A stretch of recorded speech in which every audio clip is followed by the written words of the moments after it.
Alright, today we're hardwiring smoke detectors. We had our electrician over and he found a wire. Basically this junction box here is a spare wire for our smoke detector. In our area it has to be an unused direct line to the detectors, nothing else on this circuit. So our electrician found the empty circuit. We ran 14-2. We're going to run 14-2 into this box. 14 gauge 2-wire cable into this box, connected here. And then we've already run the wires. They go through this mismatch, through the joist, a couple inches above the bottom of the joist at least, so you can't put screws into them by accident when you hang drywall. And then it runs all the way over here to our smoke detector, which is already wired up and ready to go. But we'll show you how we got to that point. This is a wired smoke alarm. In our municipalities, they used to be hardwired. If you make any electrical modifications to the house, then all the smoke detectors have to be wired. And we've been putting outlets in like crazy. So this first alert smoke detector,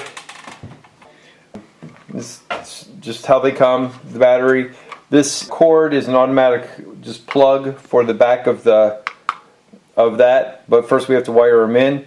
The 3 wires, black, white, black for hot, neutral, and then your orange connects, this orange connects to the red, and all the alarms after this one will be signaled together if there's a fire in any place where smoke detectors can detect it. So they're all wired together.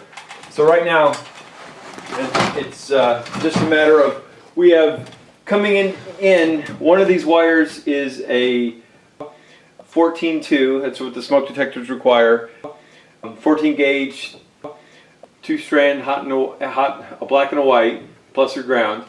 And then after this first detector gets placed in place, the wires that connect all the other detectors down the line require 14-3. Your hot, your neutral, and then your third wire, which is the red, that red's going to connect to this orange, and that will signal all the other detectors. They'll all be interconnected.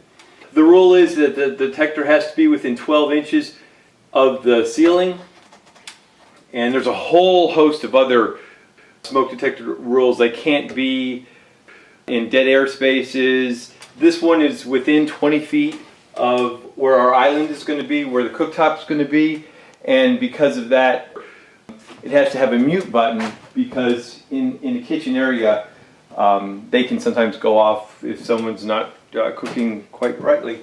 So, and there's a whole host of other rules depending on placement, but this is where our first one goes. So we're going to bring all of our whites together and put a wire nut on them, and we'll bring all our blacks together, all our hots from the plug, and the wire coming in, and the white to the box, and the hot leaving the box for the other detectors. And so we wire nut these 3 together.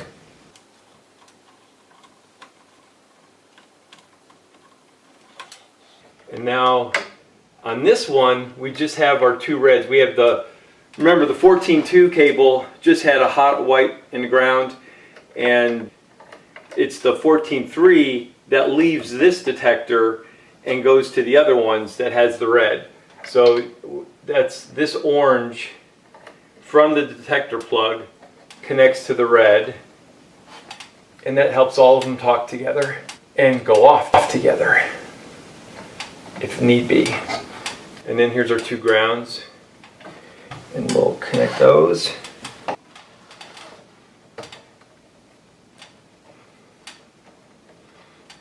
Alright, so now we can just stuff these back into the box.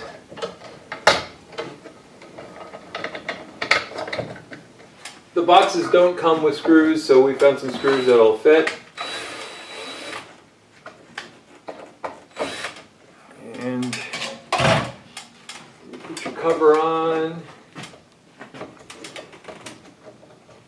And you can just tighten her up.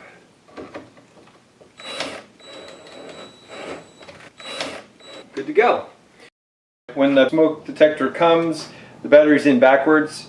So we'll put it in right side the correct way, but we're not going to close the door till we get all of them installed.